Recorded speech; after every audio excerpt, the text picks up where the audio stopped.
صحيح يا صاحبي، بقول لك لو الحج جه في رمضان، هل ينفع مثلا الحج وانا صايم ولا هيبقى فيه تعب عليا ولا حاجه؟ بص، من الناحية الشرعية مفيش مشكلة إنك تحج وأنت صايم لو حصل توافق بين الحج ورمضان، لكن من الناحية العملية الموضوع ممكن يكون متعب شوية.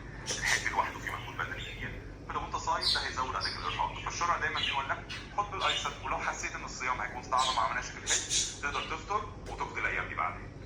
ايوه، طب في دليل مثلا بيقول لك ان انت ممكن تفطر في رمضان وانت بتحج ولا حاجه؟ أيوة طبعا، في دليل على كده. الشرع بيدي رخصة للمسافر أو اللي في مشقة زي الحاج إنه يفطر في رمضان. يعني العلماء قالوا إن اللي بيحج وعنده مشقة من الصيام يقدر يفطر ويقضي الأيام دي بعد كده، فالموضوع له أساس شرعي ومفيش أي مشكلة. طب تقدر تقول لي مين صاحب الاساس الشرعي دوت؟ يعني مين، الامام الهبيد ولا مين اللي قال الاساس الشرعي ده صاحبي؟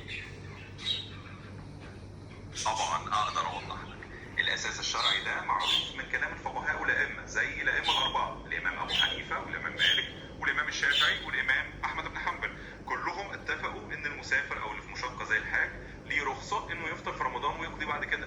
كمان في أحاديث نبوية واستدلالات معروفة عند أهل العلم بتأكد الفكرة دي، فالموضوع عليه إجماع فقهي معروف. ايوه، على اني عملت حبيبي يا صاحبي، متشكر لحضرتك جدا. الله يصلح حالك.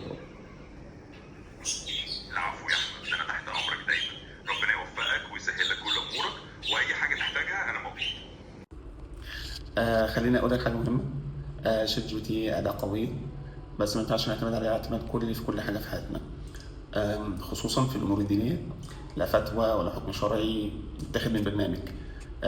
الدين ليه مصادره، قران، سنه، علماء موثوقين، مش برنامج ذكاء اصطناعي. ده مش معناه ان شات جي بي تي وحش، بالعكس. هو مفيد جدا في الشرح والتنظيم. بس المشكله لما نحطه مكان العقل ومكان المواجهه. استخدمه بس ما تسلمش لحياتك. سلام.